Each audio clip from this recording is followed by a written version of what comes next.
Hey guys, welcome to the Liberal Hive Mind, a channel solely focused on exposing the abundant hypocrisy of the left. Well, I guess this week's the week that keeps on giving, at least in terms of woke narratives collapsing. In yesterday's video, Piers Morgan completely exposed Neil deGrasse Tyson on the issue of men playing in female sports, and now today we're blessed with another gift, this time with Candace Owens taking on Nick Cannon and his woke nonsense. Let's just say the woke arguments this week are falling flat, to say the least. Let me show you guys this incredible moment with Candace Owens. Let me show you guys exactly what's going on. We got some stuff to get into, so let's roll the tape. All right, folks, so I keep trying to warn people, you don't want to mess with Candace Owens. But for some reason, people just don't want to listen. And so they keep going in these interactions with her, essentially trying to lecture her. And nearly each and every single time it ends the exact same way. Of course, respectfully. If you say to me you should respect people, I always respect people. I would disrespect you if I lied to you. I'm not going to call a man a woman. I'm not going to call a woman a man. I'm not going to say sorry for telling the truth. Your beliefs. It's not my belief. A woman cannot be a man, and a man cannot be a woman. It's not a belief. But I'm saying in your perception of the world is different from someone else's perspective, because just as emphatic as you are, that you believe what you just said, there's someone that believes emphatically the opposite. Okay, so what you're talking about is the idea that everything can be subjective and there's no such thing as truth. And let me tell you why that. But that's why it's either a yes or a no. No, because we're either talking about feelings or facts. No, but that's what I'm saying. I believe there is objective truth. Okay. Okay. A person that is born a man, okay, a person that is born with a penis, as we call it, okay, cannot ever grow up and give birth. Do we agree with that? Yes. Okay, so there is such thing as an objective truth. I will not apologize for sharing objective truth. I'm not going to apologize for not saying because his feelings are hurt and do you see how I feel? Because so you have no problem going throughout the world hurting people's feelings. I have no problem going out the world. That's one way to pitch it. Telling people the truth so they can better their lives. So they can live in reality and not the one, not the fantasy land that they're creating for their lives. But what if someone believes that is a better life for them? Okay, well, let's play it your way then. Let's do it the other way. There are a group of people who are now referring to themselves as minor attracted people. Oh, I knew you was going. Can't go there. Hey, but that's what they believe. They believe that they are in love and want to with children. They believe that, Nick. They believe it. And are you going to apologize when you call them pedophiles? Are you going to apologize, Nick? Are you going to have them on your podcast? That's a hell of a Don't you point. understand how they feel on the inside when you say that they can't have sex with 8-year-olds? That is a hell of a point. It is. The slippery slope is not a fallacy. It is reality. We are living the slippery slope.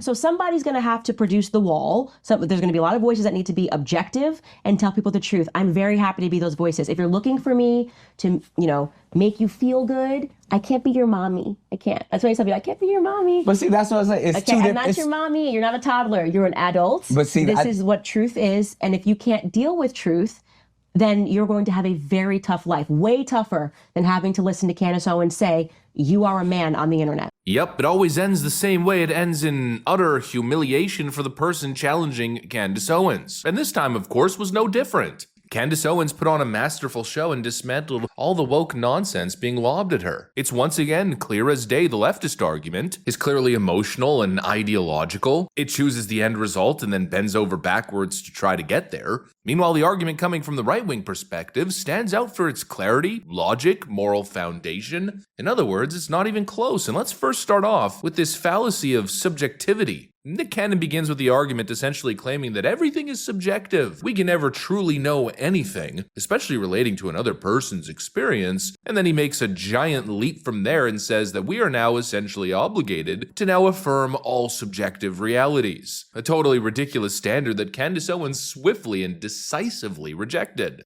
Sure, feelings and perceptions may vary, but objective truths still do exist and frankly serve as the foundation of our society. A mile is a mile long for a reason. You don't get to show up for work as a contractor one day building roads and saying, well, you know what? I feel as though a mile for me is around 55 steps. I'll just walk 55 steps and there's your first mile. And we'll go ahead and use that and base the whole project based on my subjective reality. Yeah, obviously that wouldn't work for building roads now, would it? Do you need objective truths? Some things are just facts. Scientific facts, biological facts. Obviously, if society is now bending to affirm every subjective perspective, well, it's going to undermine the very fabric of a shared reality. Here we have this common shared reality that we share. What are we just supposed to shatter it in an effort to appease all people? It's insane. Biology is not subjective. Biology is pretty objective. And men and women are obviously biologically distinct, and pretending otherwise does nothing but cause confusion. You know, this whole relativism argument, we've heard it before. It's actually a pretty common one, but it falls pretty flat, and I think Nick Cannon realized this fairly quickly, and so he decided to pivot. Then the next argument he pivoted to was the feelings argument, the feelings first argument, the typical left-wing emotional plea. We must affirm all other people's subjective opinions, their delusional faux reality, because we must, as a number one societal priority, avoid hurting people's feelings. Well, in my view, that pivot pretty much further exposed the fragility of his position. He pivoted to the emotional argument. And you know that when a leftist does this, well, then it means they've pretty much got nothing else. It's the last desperate play. Except it's not much of a play because the emotional argument, well, it just doesn't tend to hold up now, does it? Ooh, my feelings, my feelings. Yeah, well, kindness and respect is nice and all. Being careful of other people's feelings is fine, but feelings cannot dictate law, policy, or speech.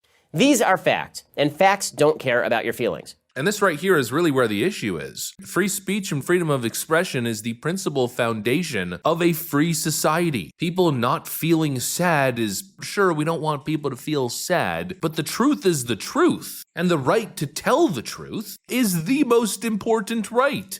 I mean, do I really need to go on and explain the dangers of prioritizing emotions over reality? Especially when having a policy debate or a political debate. If we were to shape our laws around avoiding offense, well, the world would very quickly move towards an Orwellian system where free speech is sacrificed at the altar of subjective sensibilities. In other words, authoritarian dystopian nightmare. But where Candace really won the argument, where she really made this leftoid finally see the light, was with the slippery slope argument, and I think it's one of the best ones. You know, just mention the whole map situation. Now, I'm not going to go into much details or explain the abbreviation, I'll just assume that everybody knows what a map is, but that right there is where you win the argument. This is where the leftist logic of unbounded affirmation essentially collapses under its own weight. If we are to affirm everybody's genders now and enforce the affirmation of people's genders, then why stop there? We're just affirming people's subjective realities, right? Because we don't want them to feel bad. Well, are we now affirming the identity of MAPs? Never. Obviously never. And this right here is where Nick Cannon knew that he was in deep water and it was time to start swimming to shore, because right there everything falls apart. And that's the issue with leftoids, is they're always trying to make exceptions. But your foundational logic should consistently apply to any issue. You can't just affirm everything. I mean, it's basic common sense. You can't just affirm everyone. And we can't possibly be expected to run our society. The expectation is that every policy has to account for people's feelings. It's insane. It obviously makes no sense. Obviously, there are some subjective truths. And probably most importantly, people should have the right to express those truths. And just to end the video, I think this clip was great. I think Candace Owens' performance here really highlighted the strength of the conservative perspective on this issue. And like I said earlier, well, the wokies, they're just not having a good week. Anyways, that's pretty much what I got for you guys on this one. Hopefully you enjoyed the video. If you did, make sure to leave a like and possibly subscribe. Thanks for watching, and I'll see you on the next one.